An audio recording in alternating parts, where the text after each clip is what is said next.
Hola, buenos días chicas, ¿cómo están? Bueno, siguiendo un poquito lo que veníamos charlando en la primera clase, vamos a continuar esta segunda clase definiendo qué es la expresión corporal, cuáles son sus características principales, sus objetivos generales, sus objetivos específicos y la finalidad que tiene la expresión corporal. Para esta clase vamos a empezar a trabajar el libro que les voy a adjuntar en el Classroom, que se llama Expresión Corporal en el aula infantil, que es de la autora Guadalupe Pacheco Montes de Oca.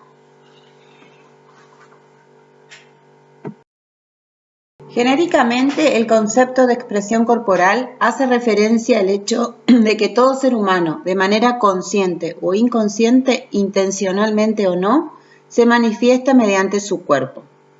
La expresión corporal es una disciplina educativa que fue formulada y elaborada en la década del 60 por Patricia Stokoe, que como ya habíamos dicho en la primera clase, Patricia Stokoe es una bailarina y pedagoga argentina que durante sus 45 años de docencia e investigación amplió y formuló objetivos, contenidos y conceptos que fueron difundidos a través de sus trabajos y de sus numerosas publicaciones. La disciplina se institucionalizó en la Argentina desde el año 1978 con la apertura del primer Profesorado Nacional de Expresión Corporal. La expresión corporal proviene del concepto de danza libre, que es una metodología para organizar el movimiento de manera personal y creativa, constituyéndose en un lenguaje corporal posible de ser desarrollado a través del estudio e investigación de los componentes del movimiento, del cuerpo propio y de los múltiples modos de estructuración del movimiento en el tiempo y en el espacio.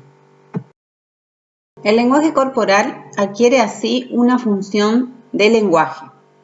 La búsqueda de un vocabulario propio de movimientos que, organizados en una unidad significativa de forma y contenido, permite transmitir, al igual que otros lenguajes artísticos, ideas, emociones y sensaciones personales y subjetivas, posibles de ser subjetivadas en una elaboración externa al individuo.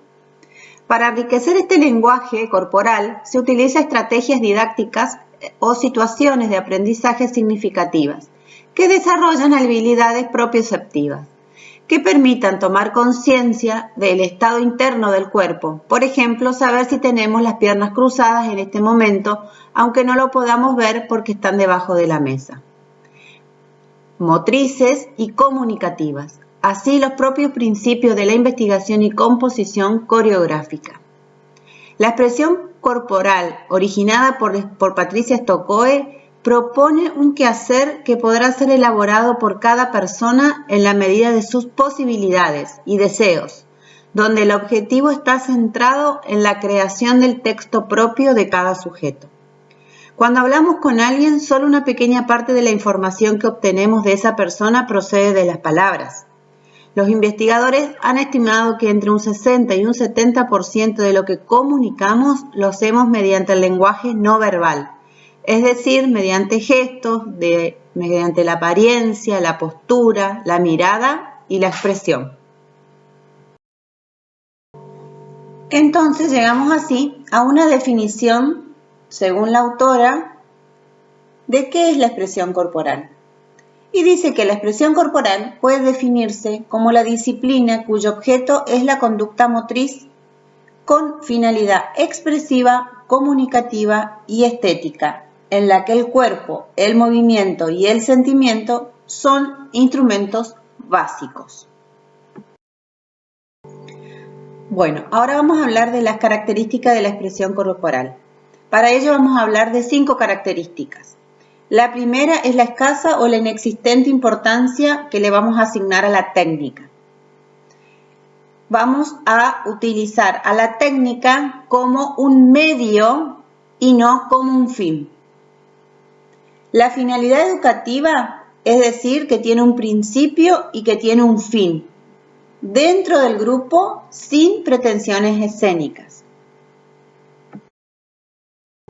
El proceso seguido y vivido por el niño es lo más importante, desapareciendo así la obsesión por el resultado final, Aquí esto queda en un segundo plano.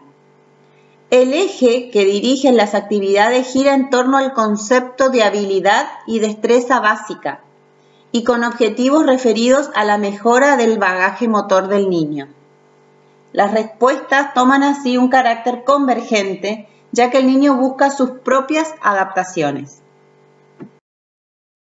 Cuando hablamos de la finalidad de la expresión corporal, decimos que la expresión corporal tiene una doble finalidad. Por un lado, es la base de todo aprendizaje específico, puesto que se aprende haciendo. Y por otro lado, fundamentalmente, tiene un valor en sí misma, ya que colabora con el desarrollo del bagaje experimental y experiencial del niño, a través de la implementación de los procesos lógicos del aprendizaje, como son la sensación, la percepción, la representación y la simbolización. Ahora vamos a hablar de los dos grandes objetivos generales que tiene la expresión corporal.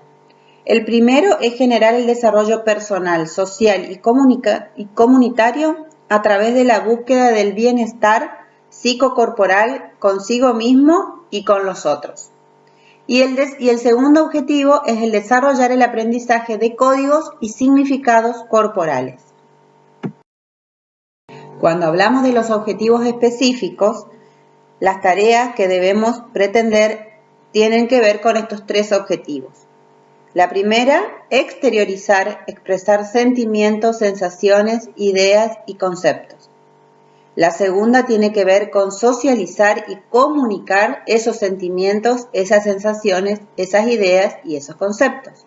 Y la tercera, con el desarrollar el sentido o intención estética, artística, plástica del movimiento. Y por último vamos a hablar de la importancia que tiene la expresión corporal en la infancia.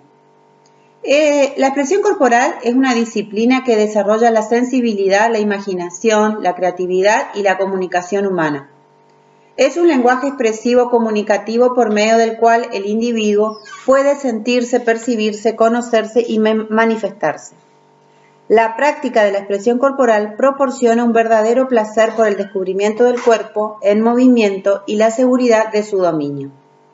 El cuerpo utiliza un lenguaje muy directo y claro, más universal que el oral, al que acompaña generalmente para matizar y hacer aquel más comprensible. Los lenguajes verbales y escritos se desarrollan a partir del lenguaje corporal. Los padres conocemos los sentimientos de nuestros hijos a través de este lenguaje. Perciben cuando un niño está triste, cuando no es necesario que lo diga, sus gestos y sus movimientos así lo indican. Su energía disminuye, permanece sentado, con la mirada lánguida, su postura corporal encorvada, los hombros caídos. Estos son signos que sirven para interpretar el estado del ánimo del niño.